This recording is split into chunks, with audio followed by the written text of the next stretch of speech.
या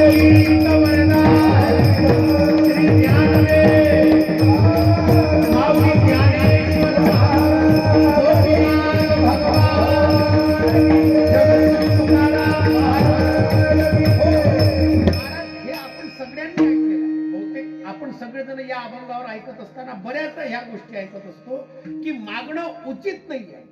भक्तीच्या दृष्टीने जर का पाहिलं मागणं उचितच नाहीये. का?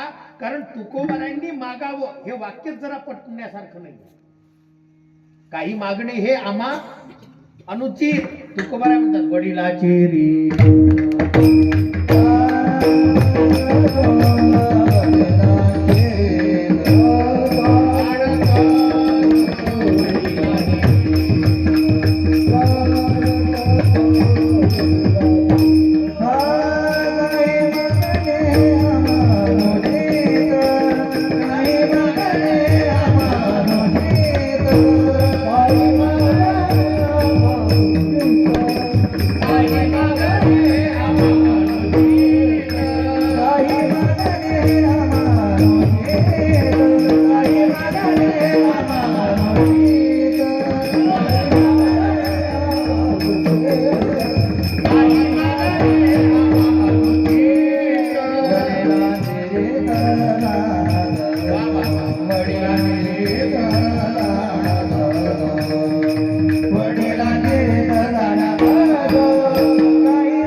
वडिलांची रीत जाणत असो. तुकोबाराय सांगतात स्वतः.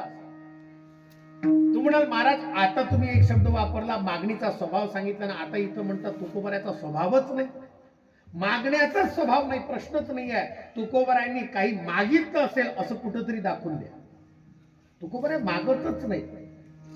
मग त्याला कारण काय लावलेले आहेत? बरं, तुकोबाराय इथं म्हणतात आमच्या वडिलांची परंपरा आहे. एक आहेत का तुकोबारायांच्या एका वडिलाची म्हणू का? नाही. इथं परंपरेचा शब्द जेव्हा येतो तेव्हा एका परंपरेचा नाही, तुकोबारायांचे जेवढे अवतार झाले तेवढ्या अवतारामध्ये ज्या ज्या परंपरा झाल्या त्याही परंपरेमध्ये तुकोबारायांनी नाही मागितलं. त्रेतामध्ये प्रल्हाद झाले त्यावेळेला मागितलेलं नाही आहे. महाराज भगवंतानी आग्रह केला. तुम्हाला जरा म्हणजे भागवताची कथा थोडीशी आठवून घ्या कधी 2 मिनिटं करता. देव म्हणायला लागले, हे बा मला तुला काहीतरी द्यायचं आहे आणि तू मला मागत नाही. त्याचं कारण मला माहित आहे, कारण तू जरा माझ्यावर नाराज आहे. मी जरा शब्द वापरतो त्याच्याकरता माफी करा. देवानी सरळ म्हटलं I am sorry, I am late but some problem. देव म्हणायला लागले की मला काहीतरी समस्या होती त्याच्यामुळे मी तुझ्यापर्यंत येऊ शकलो नाही. तुला एवढं नाराज होण्याची गरज नाही. मी तुला सांगतो तू काहीतरी मला माग, मला तुला काहीतरी देण्याची इच्छा आहे. प्रल्हाद म्हणायला लागले तुम्हाला कोण सांगितलं का तुम्ही उशिरा आले म्हणून नाराज झालो म्हणून? नाही, मी नाराज झालेलोच नाही. क्वचित एपम क्षम्ययामी असं जर का भगवान म्हणतायत मी तुला क्षमा मागतो. भगवान प्रल्हाद म्हणायला लागले देवा तुम्ही मला क्षमा मागावी एवढा काही मी मोठा नाही. नाहम चेदितपि भगवंतानी स्वतः म्हटलं नाहम. प्रल्हादानी म्हटलं नाहम, मी स्वतः तसा तेवढा मोठा नाही. मी स्वतः पतित आहे, मी खूप प्रतिष्ठित नाही आहे, मी खूप भयंकर पतनामध्ये गेलेला आहे. पण फक्त मी तुमचं नाव माझ्या तोंडावर घेतलं म्हणून मला आज तुमचं दर्शन झालं. याच्यापेक्षा श्रेष्ठ लाभ माझ्या जीवनात दुसरा कोणता नाही. तुम्ही आलात झालं ना माझं जीवन. मला आता काही मागण्याची इच्छा नाही. भगवान म्हणायला लागले, हे पा मी तुझ्या आसनावरती बसलो, जरा काही अपराध झाला का? प्रल्हाद म्हणायला लागले मला अपराधासारखं वाटलं. भगवान म्हणायला लागले मी फक्त एवढ्या करता बसलो तुझ्या वडिलाच्या आसनावरती, कारण या परंपरेमध्ये आतापर्यंत जेवढे बसले हे सगळे माझे शत्रू बसले, अपवित्र बसले. आणि आता मी इथं बसलो तेव्हापासून हे आसन पवित्र झालं. भगवंतानी त्या आसनाला पवित्र करण्याकरता हिरण्यकश्यपूच्या आसनावर बसावं. आणि मग भगवंतानी सांगितलं की मी हिरण्यकश्यपूला माझ्या मांडीवर एवढ्याच करता घेतलं कारण इथून ही अपवित्राची परंपरा नष्ट करायची आहे आणि पवित्राची परंपरा चालू करायची. आणि त्यातल्या त्यात प्रल्हाद, तुम्ही मला जर का काही मागितलं तर मी तर, तुमची तर परंपरा पवित्र होईलच, पण मी प्रसन्न होईल. प्रल्हाद म्हणायला लागले, देवा माझी परंपरा पवित्र करा, काही प्रश्न नाही, पण तुम्ही प्रसन्न व्हाल आणि मी तुम्हाला काहीतरी मागावं, याच्यामध्ये माझी भक्ती खंडित होईल त्याचं काय? आणि एका मिनिटाकरता गांभीर्यानं फक्त एवढं ऐका, भक्ती करताना माणसाने सावधानतेनं भक्ती करावी. तू म्हणाल भक्ती म्हणजे काय? जरा अजून सोपं सांगू तुम्हाला, एकदम सोपंच सांगतो. अष्टगंध लावताना कमीत कमी मूर्तीला असं लावा की ते मूर्तीला चांगलं दिसलं पाहिजे. आता येईन का लक्षात तुमच्या? आता बरोबर येईल लक्षात. मूर्तीला आता आपलं कामच नाही पडत मला मूर्ती गिरतीला अष्टगंध लावायचं, कारण हे सगळं काम यायचं नाही. आपलं तर एकच असते, 2 हात, तिसरं मस्त. आपल्याला एवढीच भक्ती जमते. मला तर अजून म्हणजे खरं सांगतो बुवाजी, तुमचं वय मायापेक्षा तर आपण किती मोठे आहात मायापेक्षा सगळेजण, पण आता मी आता 40शीत आलो, बरोबर 40 बरोबर आले. पण जेव्हापासून हे सगळ्या परमार्थाचा जेवढी काही लाईन लागली, जेव्हापासून परंपरेत आलो, मला अजूनही नाही कळलं 2 हात आणि तिसरं मस्तक हे भक्ती कोण्या पुस्तकात लिहिलेली आहे. बरं, दैवयोगानं असं म्हणायला हरकत नाही विवेक बुवा, सगळे ग्रंथ वाचून झाले, सगळे म्हणजे काही विशेष नाही राहिला. पाटणी झाली पण वाचून सारीच झाली. पण एकाही ठिकाणी नाही दिसलं का बा हस्तम मस्तकम एकच भक्ती साध्य. नाही, खरंच नाही दिसलं मला, श्लोकही नाही दिसला त्याचा. मस्तक आणि हस्तक एवढ्याच्यानंच मी आता तपास, आता अजून मग काही एखादा नवीन निघन तर त्याच्यात पाहू दुसरं काही. बरं, मग आता गोष्ट आपल्याकडे येऊ द्या थोडीशी. अष्टगंधी लावताना काही आपण सर्क लावतो का मग? हा, मूर्ती एवढीच, त्याच्यावर अष्टगंध असं घेऊन हे देवाच्या मस्तकाले कसं लागत? मूर्ती एवढीच, त्याच्यात बोट एवढं, त्याच्या तोंडापासून तर छातीपर्यंत अष्टगंध. खरंच एखाद दिवशी लावून पहा बरं स्वतःले. आपण आपल्या स्वतःले आपणच आपलं लावून पहा. खरं सांगा, मी फक्त एवढ्या करता सांगतो, त्याची मर्यादा काय असली पाहिजे आपल्या. विषय कोणता चालू आहे आपला? विषय फक्त एवढ्या करता चालू आहे की जे तत्व स्वतः आपल्याला खूप मर्यादेने सांगितलेलं आहे.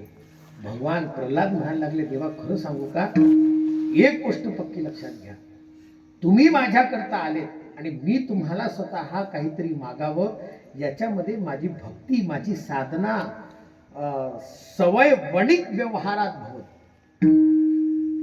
सवय वणिक श्लोक आहे भाऊ, स्वतः प्रल्हादांनी म्हटलंय, सवय वणिक, मी तुम्हाला काहीतरी मागावं, हा व्यापार झाला. मला व्यापार करायचा नाही, मला तुम्हाला काहीच मागायचं नाही. प्रल्हाद भगवंतांनी स्वतः, याच्यामध्ये संतांचं मत असं आहे, प्रल्हादांनी उलट देवाला सांगितलं, देवा मला तर काही मागायचं नाही, तुम्हाला काय मागायचं असेल तर सांगा तुम्ही, मी देण्याकरता तयार आहे. वा, प्रल्हादाला ऐकल्याबरोबर प्रसन्न झाले भगवान. देव म्हणायला लागले, आता जमलं गड्या, मग एक काम कर, मी तुला स्वतः काहीतरी मागावं असं तुला वाटत असेल तर मला फक्त एवढंच दे, काय, तू मला काहीतरी मागावं, तू मला काहीतरी मागावं. प्रल्हाद म्हणायला लागले, देवा तुम्ही मला म्हणताय की मी तुम्हाला काहीतरी मागावं, तर एकच माझं मागणं आहे की माझ्या मनातही मागण्याची इच्छा येऊ नये. विठाला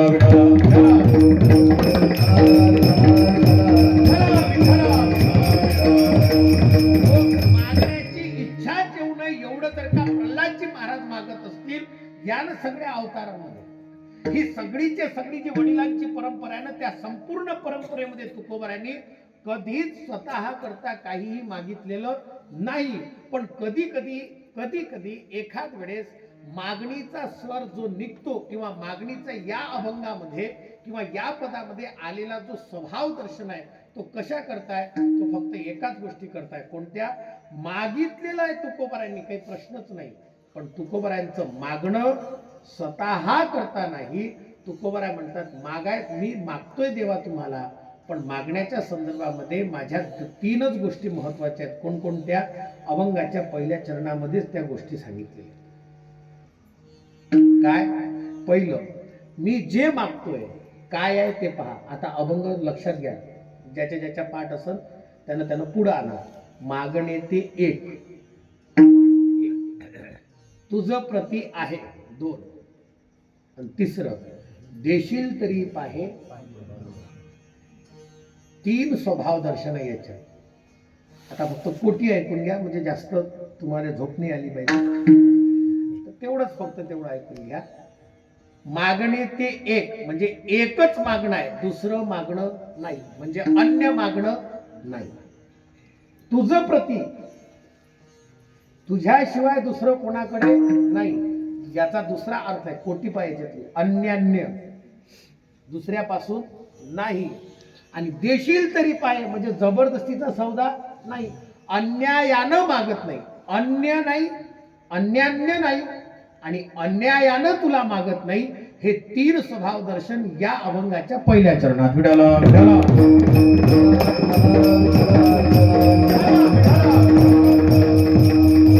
हो.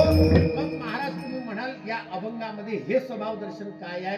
हे स्वभाव दर्शन मागणीचा मार्ग आहे. मागणीचा काय आहे? मार्ग आहे. संत मार्गावरती चालवणं शिकवतात, तसं मागणीच्याही मार्गावर चालवणं शिकवतात. आपल्याला चालताच येत नाही, आपण कोणाच्याही मार्गात घुसतो, कसेही चालतो, कसेही चालतो, खोटं नाही सांगत. म्हणजे मला आठवते, आता तुम्ही ऐकलं असेल तर पहा, कधी कठाडी बुवा होते वैकुंठवाशी, कठाडी बुवाना एक दिवशी मी आता कीर्तनात बसायचं, त्याच्यामुळे त्यांनी एक दिवशी त्यांच्या समोर कीर्तनात बसलो.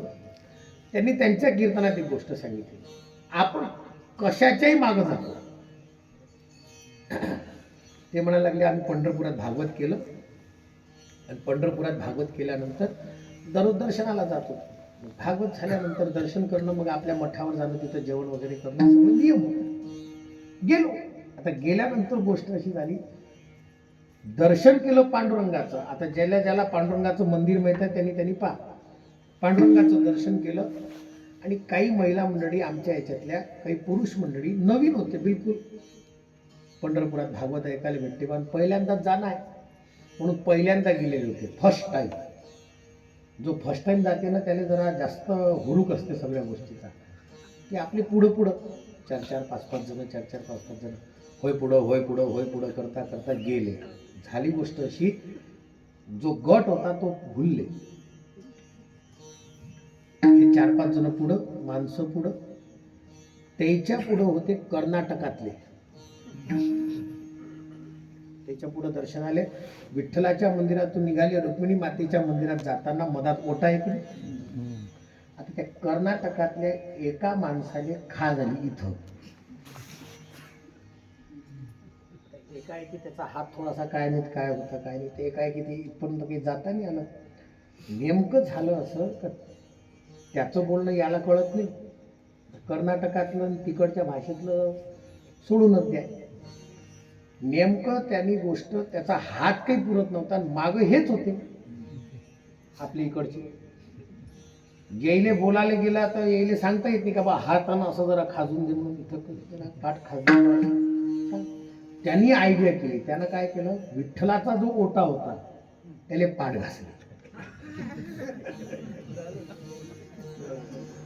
त्याले पाठ घासले. कठाडी बुवा म्हणे हे पाहिलं आमच्या लोकांनी, जे नवीन आले होते की नाही पहिल्या वर्गात, पंढरी पहिल्यांदाच आले होते म्हणे, हा इथचा नियम आहे,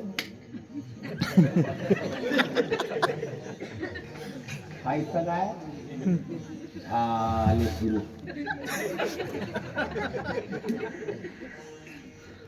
7-8 जण.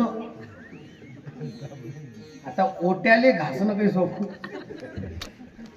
काय सांगा. कठाळ बुवा म्हणे मी आलो. विचारच करू लागलो नेमकं हे हा कोणता ताल लावला. आता मी होतो माग त्याच्यानं मी आता आईसाहेबांचं दर्शन घेऊन झालं त्याने म्हटलं का तिथंच थांबा. तिथं आता कठाळ बुवाचं बोलणं होतं जरा. बुवाजी म्हणे काय करत होते म्हणे तिथं. काही म्हणे नियम आहे म्हणे बा तिथं.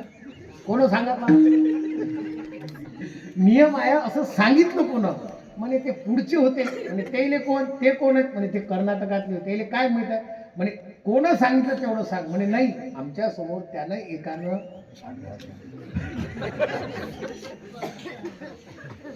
म्हणून आम्ही सगळेच्या सगळे ते म्हणायला लागले त्याच्या पाठीले काहीतरी दुखापत असेल म्हणून त्यानं तुमचं काही दुःख नाही चालले आपले काहीतरी तितंबा करत. बुवाजींना आवडत नव्हतंच ते.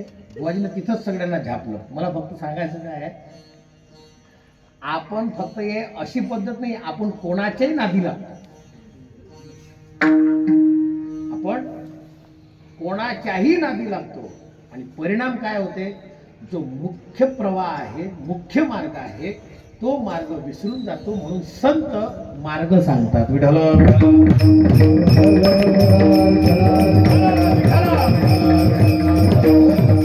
महाराज तुम्ही म्हणाल यांच्या मार्गाने गेल्याने होतं काय हो एकच गोष्ट होते तेनेची पंथे चालो जाता न पडे गुंथा कुठे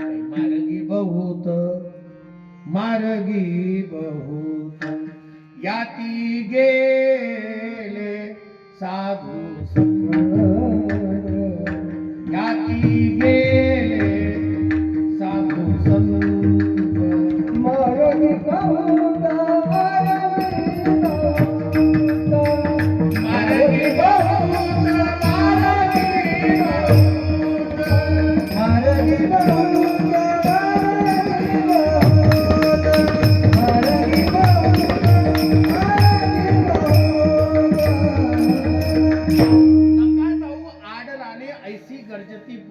संत त्या पद्धतीनं सांगतात. तसं मागणीच्या संदर्भातला मार्ग सांगितला कोणता एक मार्ग सांगितला. 3 मार्ग आहे याच्या संदर्भातले 3 स्वभाव दर्शन आहे 3 वैशिष्ट्य आहे. कोणकोणते पहिला मागणी ते एकच आहे दुसरं नाही अन्य मागत नाही. अन्य मागितलं म्हणजे याचा अर्थ सरळ सरळ लक्षात घ्या अन्य मागायला गेलो तर तिथं दुःख आहे. काय मागायचंय फक्त एकच मागायचंय आमच्या जीवनात दुसरं काहीही मागायचं नाही. बरं तुझं प्रति तुझ्याशिवाय दुसरं मागायला का कारण तुझ्याशिवाय आम्हाला दुसरं कोणालाही मागण्याची इच्छा होत नाही. आणि तिसरं आमची इच्छा तुझ्याशिवाय दुसरं कोणाला मागायची नाही. आता तुला द्यायचं असेल तर दे याचा अर्थ बंधनात नाही. कसं पाहिजे मागणं असं पाहिजे एक असं मागणं पाहिजे की ज्यांनी माझ्या नाही अनेकांच्या जीवनाचं स्वतः. मग महाराज तुम्ही म्हणाल दुसरं म्हणजे काय आहे हो दुसरं काहीतरी मागायचं म्हणजे काय एकच वाक्य घ्या प्रमाणे सगळ्यांच्या पाठ आहे येरती माईक आदी नाही आदी अंती अवसान. जे दुसरं काही मागायचं गेलो तर तिथं काय आहे तिथं फक्त आणि फक्त दुःख आहे. दुसरं काहीही मागायला गेलो तरी त्या ठिकाणी फक्त दुःख मिळू शकते. म्हणून आम्हाला दुसरं काही मागायचं नाही.